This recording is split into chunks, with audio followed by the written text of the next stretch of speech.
সেতুর অবকাঠামোর কঙ্কাল দাঁড়িয়ে আছে খোলা মাঠে, কিন্তু দুধারে নেই কোনো রাস্তা। অসমাপ্ত এই সেতু এখন এলাকাবাসীর জন্য মরণ ফাঁদে পরিণত হয়েছে।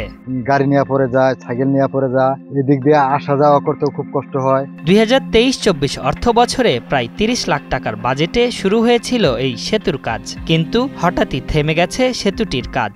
5 আগস্টের পর অসম্পূর্ণ সেতুর কাজ ফেলে পালিয়ে গেছে ঠিকাদারি প্রতিষ্ঠান। ফলে এলাকাবাসীর চলাচলে চরম দুর্ভোগ পোহাতে হচ্ছে।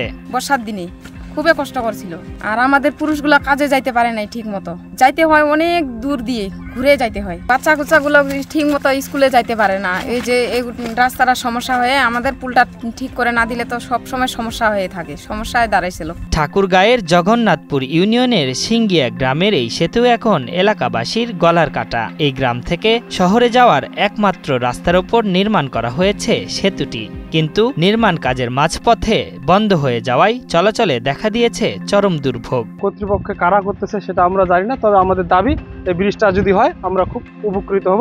এই কাজটা মনে করেন যে গত 8 মাস থেকে শুরু করছে, এখন পর্যন্ত কাজটা ক্লিয়ার হচ্ছে না, আর আমাদের জনগণের এখান দিয়ে আসা যাওয়া করতে কঠিন কষ্ট।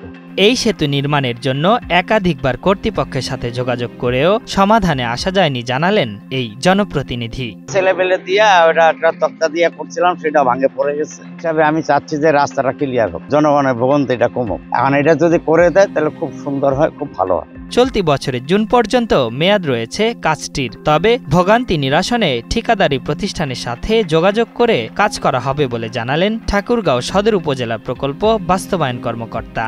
একসঙ্গে একটা ঠিকাদার 5টা বা 6টা কাজ পেয়েছে, তারা কাজ করতেছে, কাজ শেষ হয় নাই, রানিং প্রকল্প। আচ্ছা, আমি এটা ঠিকাদারের টাকা দিয়ে দ্রুত কাজটা সমাধান করে ফেলবো।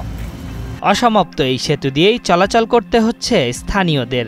বাঁশ কাঠের তৈরি রাস্তা ব্যবহারের কারণে যে কোনো সময় বড় দুর্ঘটনা ঘটতে পারে বলছেন সংশ্লিষ্টরা। আশরাফুল ইসলাম, ৭১।